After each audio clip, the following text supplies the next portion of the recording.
red flag and the party of the red flag is the only force that would come to protect the rights of the marginalized, oppressed, exploited. Being religious minded is one thing. Being communal is another thing. And communalism needs to be fought, not a normal political party. BJP is controlled and guided by RSS, which has fascistic nature. Some states like Chhattisgarh, Adivasi people, they are coming into struggles because their land is being taken over and handed down to, people like Adani.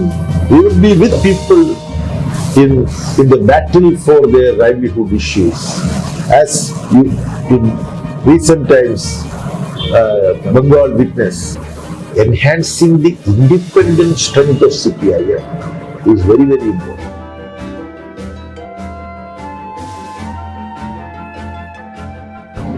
Hello and welcome to Marxwadi Pod. Today we are having with us our CPIM General Secretary, Comrade M.A. Babu. Comrade, it's very pleasure to have you with us. We are having an interview, so let's start. What we first want to know is, after this election that happened in the 4 states and 1 union territory, what happened? The results have come out. So now, does the left need to reinvent their tactics or strategy and approach, given the changing aspirations of a large segment of youth in new level regime that is going on? What is your opinion about it? You see, as you have observed, the recent assembly elections in 4 states and 1 union territory threw up a new phase in the evolution of Indian politics. This is for the first time since 1977 that there is no communist-led government in any part of India. This is the first time such a situation, which in a way can be viewed as a setback to the overall left forces. At the same time, if you closely watch the development,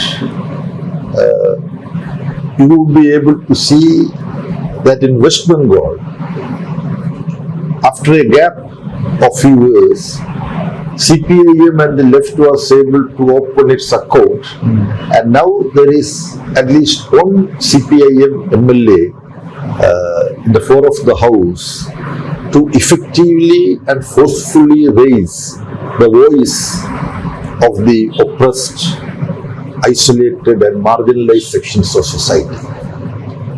Similarly, in Puducherry Union Territory, there is an assembly. There is one comrade, party comrade, having been elected into the assembly.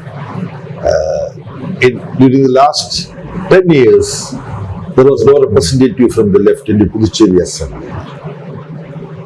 Then in Tamil Nadu, though it's a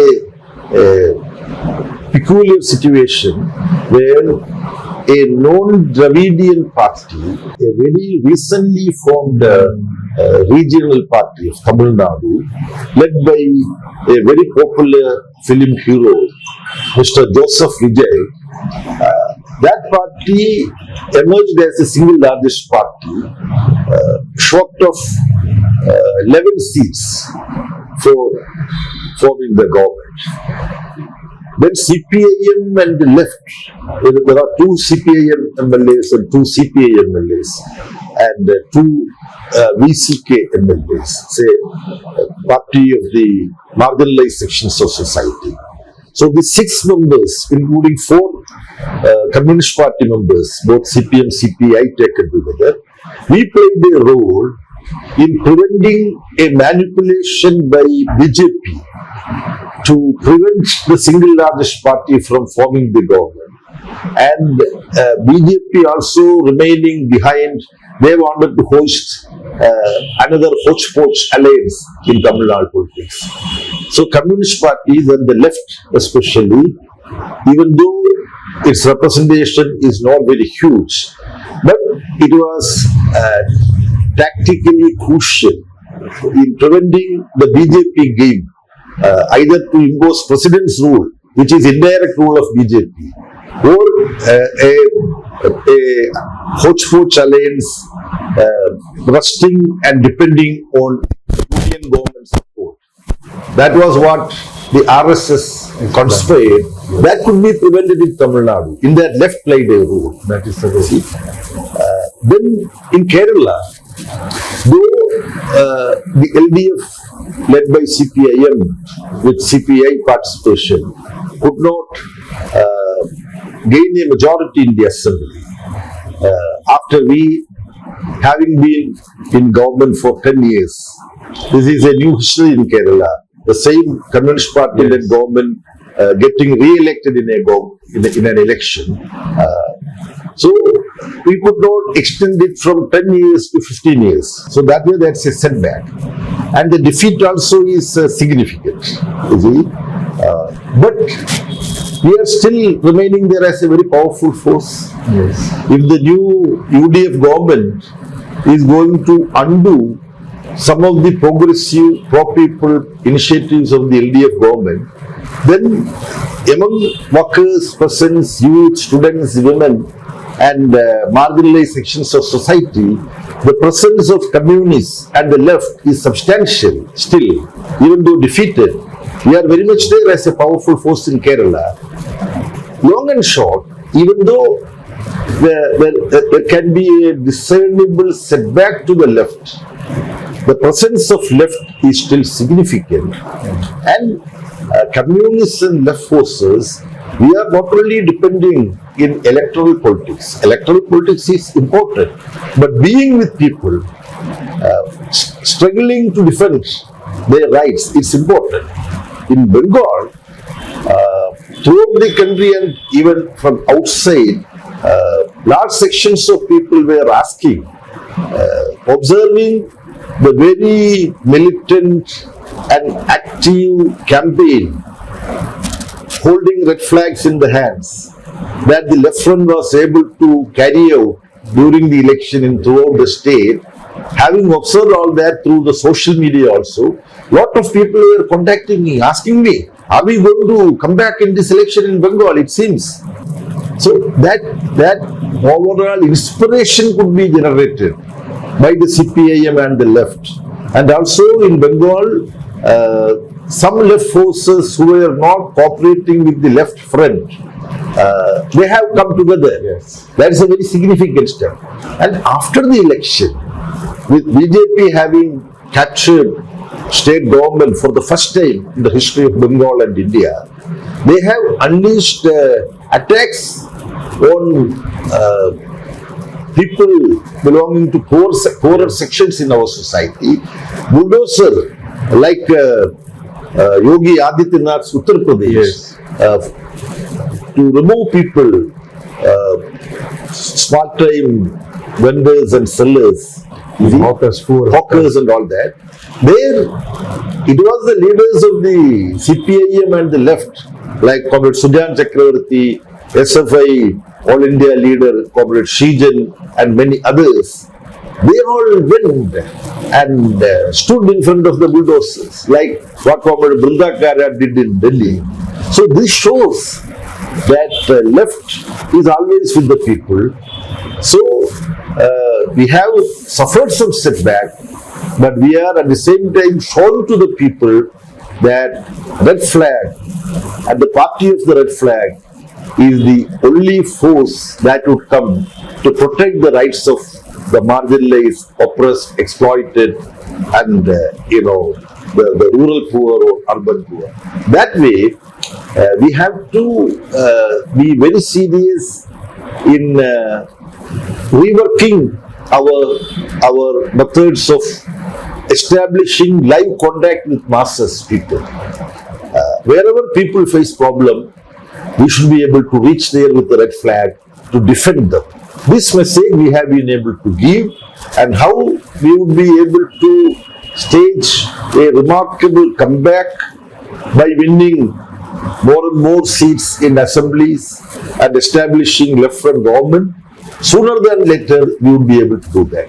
Now, let's talk about this the regime that is currently having in our country. The neoliberalism is the policy, is the system, and within it we are seeing the growing religious polarization. Welfare and identity-based politics are also there.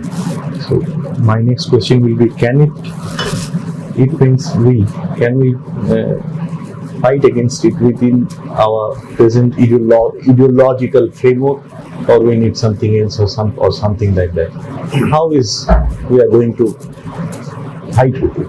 You see, you have posed a very important matter that the communists and the left forces need to address very seriously. When EMS was asked a question by a progressive democratic economist of world fame, Joanne Robinson, very famous economist, in a conversation, she asked that in China and India, the communist parties got founded, established almost during the same time, with the technical difference of about 1 year or so. In China, within few years, in 1949, the communists were able to achieve victory, revolution. Now we see China has evolved as a very important economic and political power in the entire world, and USA is finding the presence of Chinese government and Chinese economy as a very powerful presence in the world, rather than a single center like America leading the entire world. Now it is a multipolar world that is developing, also thanks to the presence of People's Republic of China. So why, unlike in China, Communist Party could not gain hegemony in India? In fact, the points posed by you can be linked to the question posed by Joanne Robinson also. So, EMS said, unlike China, India has the problem of caste. You mentioned identity politics. So, because of the caste as well as religious divergence, you see, RSS and Brahminical forces, they are also working on the so-called Hindu identity. RSS also is practicing their own identity politics. Then in the entire North Indian states, various types of caste-oriented identity politics is being practiced. And the class struggle, the politics based on class differentiation, the haves and have-nots, that is being prevented. That class politics getting influence among the masses of people is being prevented by caste politics and identity politics and religion-based communal polarization. In West Bengal also now, this has been working in a big scale. This is a very, very haunting challenge before the communist movement. There, you see, one of the most important tasks of the communist movement is to work among masses who are religious oriented, to explain to them that being religious minded is one thing, being communal is another thing, and communalism need to be fought, because communalism is putting one section of people against another section of people, as a result of which the unity of workers, peasants and people as a whole to fight exploitative forces, exploiting classes, that is getting dented. So we need to win over people who believe in religion also in the fight against communalism. People, those who misuse religiosity.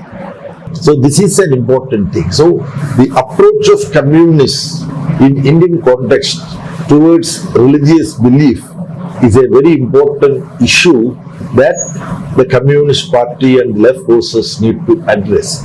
We should not appear that we are against religion.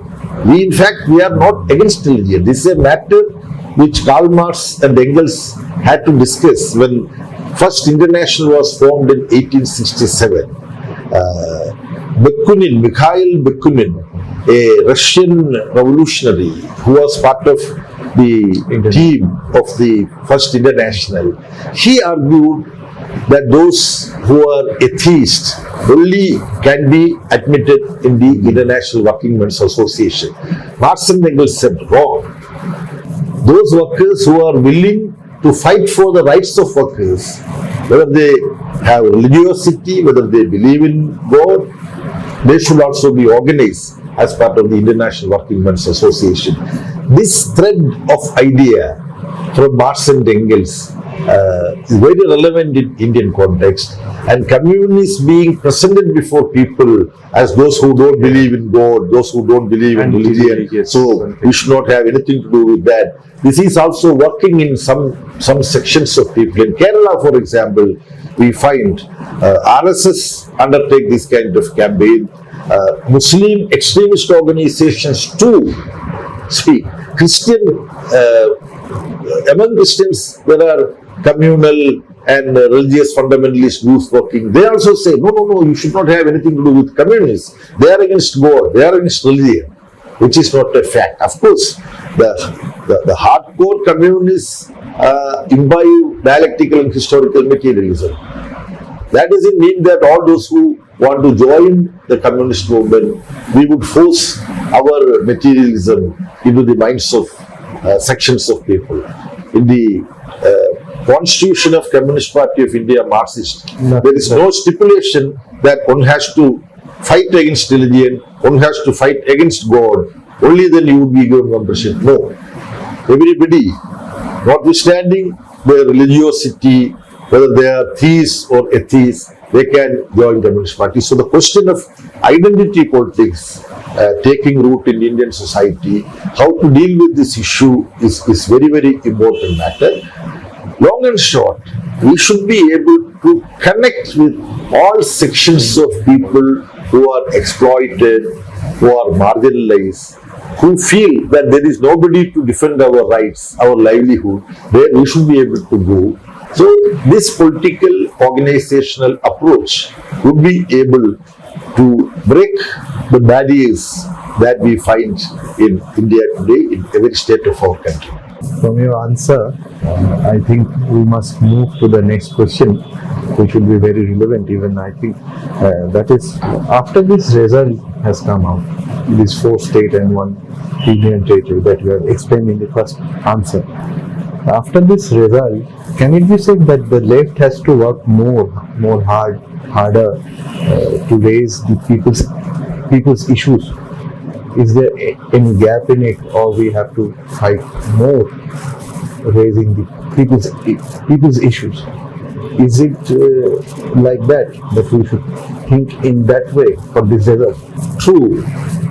With the new political situation that evolves after the elections to 4 states and 1 union territory, the responsibility of the left to take up livelihood issues of people as well as political issues of people, we need to be more serious, more careful, and we need to work more than what we have been doing.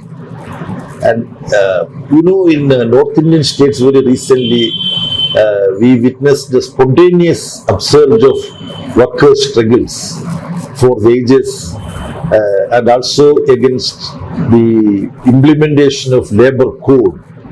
See, even without any particular organization giving a call, workers on their own came out in struggles in Noida and many other North Indian states. So that means workers are prepared to undertake struggles with sense of sacrifice. Then in some states like Chhattisgarh, Adivasi people, they are coming into struggles because their land is being taken over and handed down to, people like Adani, Ambani's, the billionaires, to exploit the wealth, natural wealth that is available.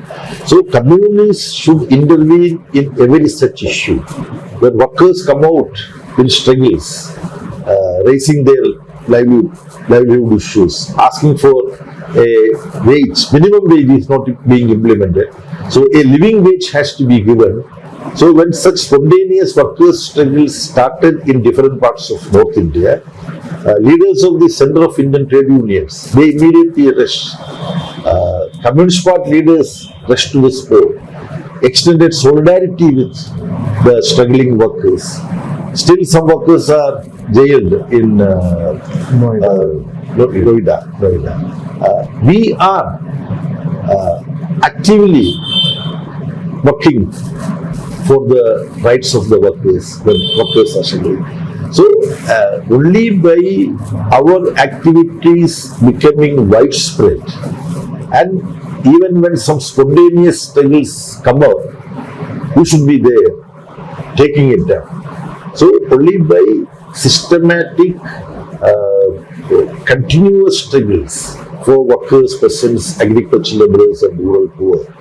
Then, when women, students, youth, they come out in struggles, communists and the leftist forces should be there.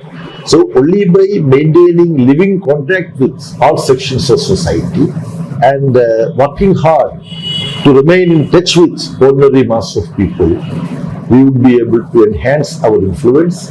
Apart from enhancing our influence, it's our duty that we stand by the exploited and marginalized. They should have the confidence that here is a force on which you can repose its hope. So that message the communists and lefts should be able to give to the ordinary masses in our society. Now, I first ask you two questions together. One is, after this result, the footprint of us, our party and the left, are less than the previous time. So can it be said that our struggle in the parliament will be weak for this? And if it is the situation, then in the Indian context, how the left is planning to overcome and meet all the challenges in national level? Because in the parliament we are less now. So I am asking you both the question at the same time. You see, our presence in parliament and assemblies, it is an important arena where people's issues can be raised. If our representatives are there, in elected, bodies like Rajya Sabha, Lok Sabha, and state assemblies. In some state legislative councils are also there. We have representation in few states in legislative councils also. That is a forum where we will be able to raise the problems of people. But as I have mentioned while generally responding to your earlier question, as communists, we can raise problems of the people in streets and fields, university centers. So it's not only a fora of people's representation. We raise people's issues in other areas also. We communists follow an unconventional approach to elected fora. For example, in Tamil Nadu, the present TVK government wanted our party also to join the government. They did not publicly make that, announcement. When we were extending support to TVK government, and they are surviving only because of the support being given by CPM, CPA and DCP. Afterwards, some others have resigned and extended support. That complicated situation. Congress party, they have 5 seats in the assembly. They got these 5 seats as part of DMK alliance, like us. They have joined the government and they have 2 ministers in Tamil Nadu. You see? Muslim League, they have 2 members in the assembly, they have joined the government. But communists did not join the government. Some people would think that by joining the government, by being in government, you can do some good things for people. This is also one line of thinking. But communists feel that communists would use parliament as a site of struggle where people's issues can be raised. Then we would participate in a government when we are confident that joining in the government, we would be able to look after the aspirations of the people. So we should have sufficient strength in assembly or parliament and also among the people. So communist parties behave in an unconventional manner. In 1967, so many opposition governments came up in Bihar, in UP, in Punjab and so on. CPIM did not join that opposition governments in the late 60s. And in Bengal it is a major point of discussion. Prime Ministership was offered to Comrade Jyoti Basu in 1996. Yes. We discussed. We studied the pros and cons of taking a Prime Ministership. So we felt that there will be huge expectations among workers, peasants, and already mass of people. Now a communist leader has become the Prime Minister, so he will be able to solve most of our problems immediately. So I was also there in the Central Committee, which discussed the positive possibilities and negative possibilities of we accepting Prime Ministership. So the question is, being in Parliament or taking up important parliamentary responsibilities like becoming Prime Minister, Chief Minister or participating in the government, that alone is not important for communists. We would be with people in the battle for their livelihood issues. As in recent times, Bengal witnessed when bulldozer was used, Sujan, Srijan and so many other comrades facing repression, braving the lathis and police boots and arrest. We were there. So the footprint of the lefts and communists in parliament and in assemblies, there is a problem. There is a decline in our parliamentary strengths, but there is no decline in our commitment to people. There is no decline in our willingness to fight for the rights of the people and workers, peasants and marginalized sections. That doesn't mean that we will not fight for having better representation in assemblies or parliament. We want a left-front government to come in Bengal sooner than later. We want left-front government to come in Tripura sooner than later, because these governments can do many things for the suffering people. But we want people's democracy for addressing the basic problems of workers, peasants and the exploited society. So the slogan of socialism as the only future and hope for the people. And to reach socialism, you have to move through people's democracy. Workers, peasants and ordinary mass of people should be mobilized. These slogans we have to put before the people. These slogans we have to explain to people in a simple, understandable language. Many a time we are unable to do that. Then the new generation needs to be attracted. You see, Communist Party and left forces should not be just a body of oldies. See, I have been active in the student movement and youth movement, but now I have passed 70. So I should consciously see, along with me, the entire party should see that a new generation is nurtured and brought forward. And we should be able to speak in the language of the new generation. They say Gen Z, and the new terms are also coming. So we should be able to address the new generation in their language, but with our ideological conviction. This is what is important. We came to the last part of our interview today. It's really inspiring that how we describe the people's democracy. It's even enthusiasm for me too.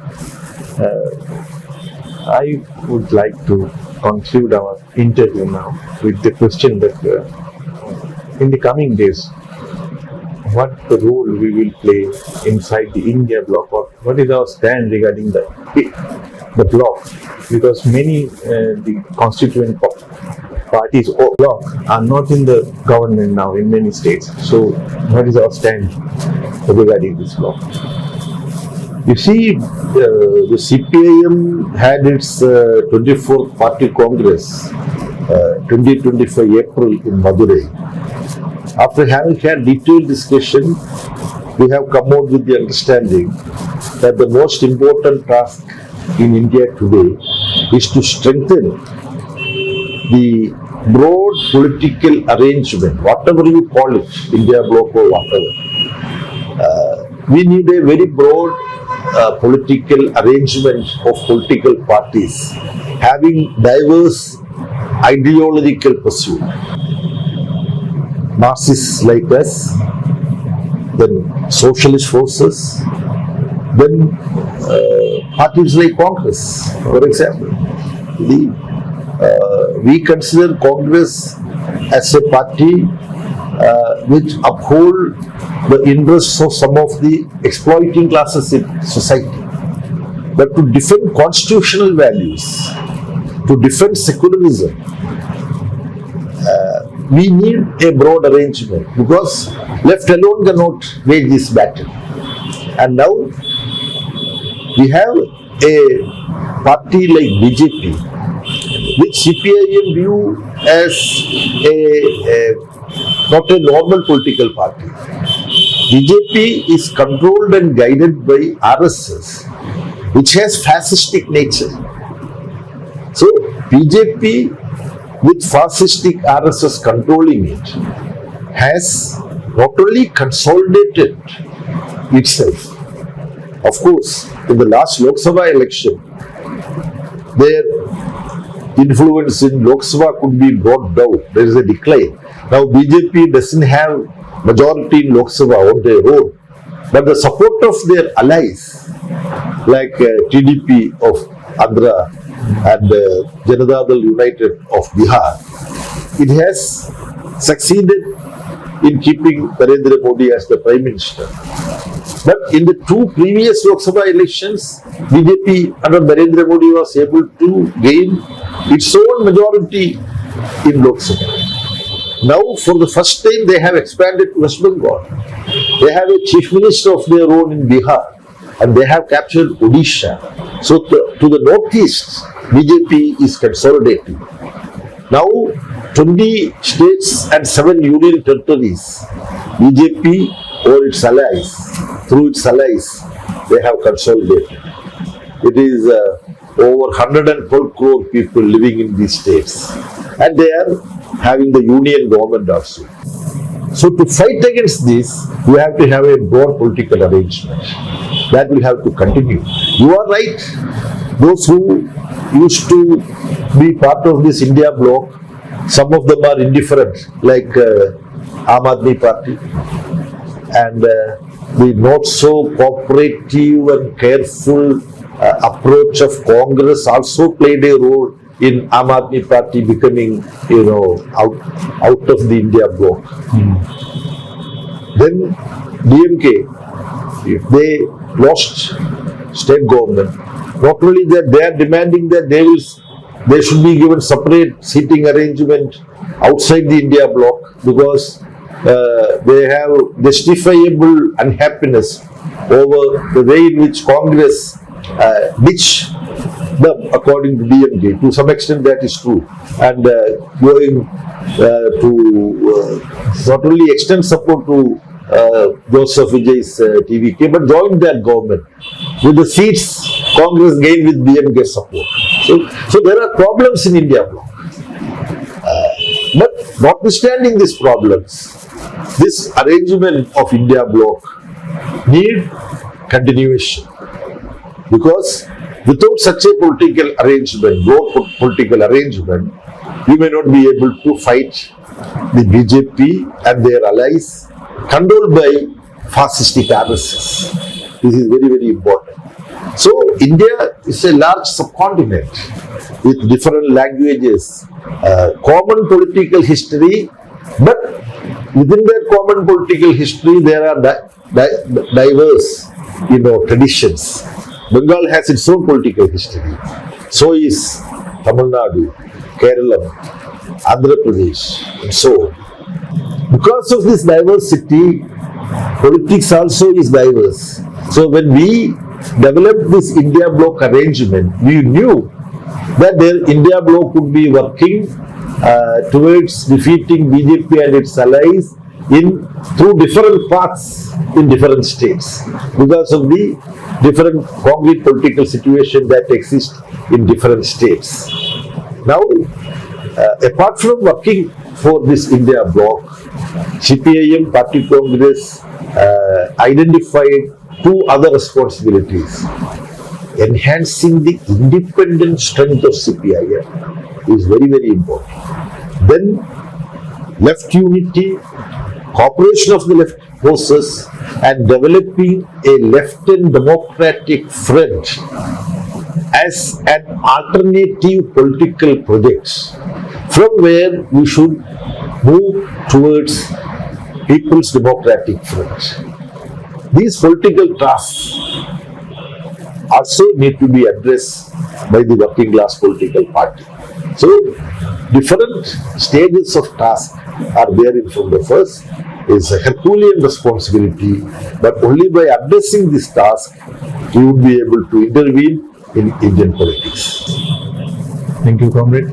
It's an enlightening talk with you. I hope those who will watch the interview will be re-guided to move forward. Thank you. Thank you very much for this opportunity to discuss Indian politics.